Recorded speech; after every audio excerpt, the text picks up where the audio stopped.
To understand Meroitic, you must first travel south. South of the cataracts of the Nile, past Aswan, into the rust-red landscape the ancient Egyptians called Ta Seti, the land of the bow. Here, along a 1,000-mile stretch of river in what is now northern Sudan, civilization had been thriving since at least 2500 before the Common Era. The Egyptians knew these people as the Kushites, and they feared them. By the 8th century before the Common Era, Egypt itself was in chaos. The age of the pharaohs had fractured into competing warlord dynasties. And in 747 before the Common Era, a Kushite king named Pe marched north from his capital at Napata. He did not come to plunder. He came, according to his own victory stele preserved at the Egyptian Museum in Cairo, to restore order, to revive the worship of the god Amun, and to claim the double crown. He succeeded. Pe and his successors became the 25th dynasty of Egypt, the Black Pharaohs, ruling from the Mediterranean to the heart of Sudan for nearly a century. Pharaoh Taharka, mentioned by name in the Hebrew Bible's Book of Kings, even waged war against the Assyrian Empire of Sennacherib. But around 663 before the Common Era, the Assyrian king Ashurbanipal sacked Thebes with iron weapons, and the Kushites retreated south. That retreat was not the end.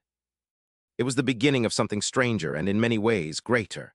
The Kushite kings withdrew to their homeland, and around 590 before the Common Era, after a punishing Egyptian raid on Napata led by Pharaoh Psamtik II, they moved their capital deeper still, to a city in the savannah between the Nile and the Atbara River, a city called Meroitic. Meroitic was not a refuge, it was a reinvention. The new capital sat on a gold mine, both literally and metaphorically. The surrounding region held vast deposits of iron ore. It received summer rainfall that the cities further north did not. It commanded caravan routes that reached the Red Sea, the African interior, and the heart of sub-Saharan Africa. By the 3rd century before the Common Era, Meroitic had become an industrial powerhouse. Archaeologists today still walk on slag heaps from its furnaces, mountains of black volcanic glass left behind by an iron industry so vast that the British scholar A. H. Sayce in 1909 called Meroitic the Birmingham of ancient Africa. The Meroites used that iron to forge tools, weapons, and an identity entirely their own. They abandoned the Egyptian hieroglyphic script and invented their own writing system, the Meroitic alphabet, which appears in the archaeological record around 180 before the Common Era. We can read the sounds of Meroitic. We cannot fully understand the words. It remains one of the last great undeciphered scripts in human history, a language we hear but cannot listen to. They built temples to lions. Their war god, Apidamak, was uniquely African, depicted with the body of a man and the head of a lion, sometimes with 3 heads and 4 arms. They built pyramids, hundreds of them, taller and steeper than anything Egypt produced in its later periods, in 3 royal cemeteries at El Kuru, Nuri, and Meroitic itself. Today, the pyramid field at Meroitic is a UNESCO World Heritage Site, and it contains more pyramidal structures than are found at Giza, Saqqara, and Dashur combined. But what truly set Meroitic apart was its women. The Kushites had a tradition unlike any other ancient state of comparable power. Their queens, called Kandake, a word that became Candace in Greek and eventually appears in the New Testament's Book of Acts, were not consorts. They were sovereigns. They led armies. They built monuments. They negotiated with empires. And around 25 before the Common Era, one of them did something no other ruler in the Mediterranean world dared to attempt.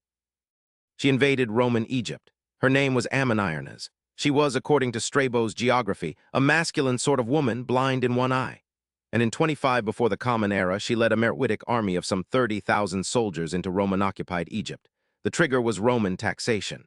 Augustus had recently annexed Egypt as his personal province, and his prefect, Gaius Petronius, had pushed Roman authority south to the First Cataract.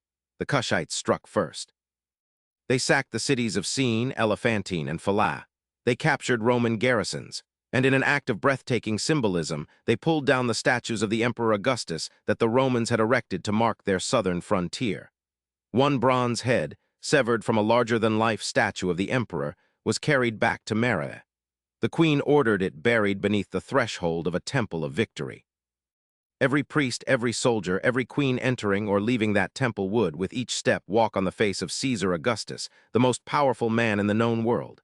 Archaeologists from the British Museum found that head in 1910, exactly where Ammoniernas had placed it. It is on display in London today. Rome's response was furious. Petronius marched south, sacked Napata, and drove the Kushites back. But the war ground to a stalemate, the Roman supply lines stretching impossibly across the desert. In 21 before the Common Era, Meroitic envoys traveled all the way to the Greek island of Samos to negotiate directly with Augustus himself. The treaty they obtained, recorded by Strabo, was extraordinary. The Romans withdrew their southern boundary. The annual tribute Meroe was supposed to pay was cancelled. The kingdom of Kush had fought the Roman Empire to a draw and walked away free. For 3 more centuries, Meroe flourished. Its trade goods reached India. Its scholars studied Greek philosophy. Its rulers built a network of reservoirs called hafirs that allowed the population to expand into the savannah. But the foundations were quietly being eaten away. The iron industry that made Meroe rich was devouring its forests. Some archaeologists, including the late William Y. Adams, have argued that centuries of charcoal production stripped the surrounding land bare. Trade routes shifted toward the rising kingdom of Aksum in the Ethiopian highlands. Climate patterns changed. The annual rains weakened. And then, around the year 350 of the Common Era, the Aksumite king Ezana sent an army down the Nile. His own inscription, written in Greek and Ge'ez and preserved at Aksum, describes burning the cities of the Noba and the Kasu. By the time the smoke cleared, Meroe was a ruin. The pyramids stood. The kings did not. And here we arrive at the strangest part of the story. Meroe was not just defeated, it was forgotten.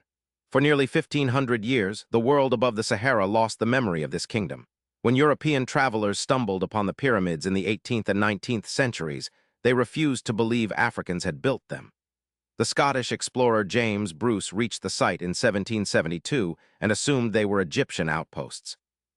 The French linguist Frédéric Cailliaud arrived in 1821 and produced beautiful drawings, but his findings were buried in academic obscurity. And then came Giuseppe Ferlini. In 1834, this Italian doctor-turned-treasure hunter arrived at Meroe with dynamite and crowbars. Believing the pyramids hid gold, he blew the tops off more than 40 of them. He found one cache, the jewelry of Queen Amenishikito, which he sold to museums in Munich and Berlin where it remains today. But he destroyed structures that had stood for 2,000 years. The flat, broken silhouettes you see in photographs of Meroe are not the work of time. They are the work of one man's greed in the span of a single year. The deeper erasure was scholarly. 19th and early 20th century historians, shaped by the racial ideologies of European empire, simply could not accept that a sophisticated, literate, ironworking civilization had risen and ruled in sub-Saharan Africa. Reisner, the great American Egyptologist who excavated Meroe in the 1920s, insisted the kings of Kush must have been ethnically Egyptian or descended from a white Libyan elite.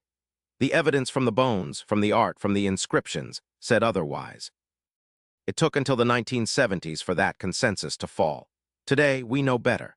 The Meroitic kingdom was an indigenous African civilization that mastered iron, invented its own writing, fielded warrior queens, defeated Roman legions, and produced more pyramids than the country we associate with pyramids. It traded with 3 continents. It worshipped its own gods. It governed itself for 1,000 years, and it was nearly written out of human memory. CTA 1213 Min. If you believe the stories the textbooks left out deserve to be told, subscribe to History Unscripted. Every week we dig into the empires the world forgot, the queens whose names were erased, and the civilizations that built our world before history was written by their conquerors. There are 40 more stories like Meroe waiting in our archive. Help us reach the next 1,000 subscribers, and we will keep unburying them. Outro 1315 Min. The pyramids of Meroe still stand in the Sudanese desert. The wind moves over them. The Meroitic script on their walls still waits for someone to translate it. And somewhere beneath the temple of Ammonirnas, the place where the head of Caesar once lay, the dust remembers what the world forgot. History does not vanish on its own. It is buried, sometimes by sand, sometimes by armies, and sometimes by the careful hands of those who wrote the textbooks. The lesson Meroe teaches us is not really about a kingdom. It is about how easily 1,000 years of human achievement can be lost and how stubbornly the truth waits in the ground for someone willing to look. The queens of Kush ruled for centuries. They fought Rome to a treaty. They wrote in a language we are still learning to read. They were here. The least we can do is remember their names. Ammonirnas, Amenishikito, Shanakdakit, Nawidmak. History does not forget. We do. For 1,000 years, the Meroitic kingdom ruled the Nile, defeated Roman legions, built more pyramids than Egypt, and produced warrior queens who terrified the ancient world. Then it vanished from history.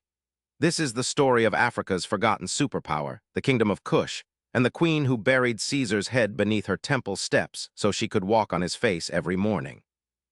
In this documentary, We trace the rise of Meroitic from its origins as the Egyptian 25th dynasty, through its golden age as the iron capital of ancient Africa, its war with Augustus and the remarkable Treaty of Samos in 21 BCE, and its mysterious collapse around 350 CE. We also examine why this civilization was deliberately erased from European scholarship, and how Italian treasure hunter Giuseppe Ferlini destroyed 40 pyramids in a single year. Chapters 00, the pyramids you were never taught about 00, 45 Egypt's Black Pharaohs and the Land of the Bow 03, 00 how Meroitic became the Birmingham of Africa 06, 00 the Queen who defeated Augustus Caesar 09, 00 the erasure of an African civilization 12, 00 subscribe for Forgotten History 13, 00 what the ground still remembers ancient history forgotten empire lost civilization. Archaeology Meroitic,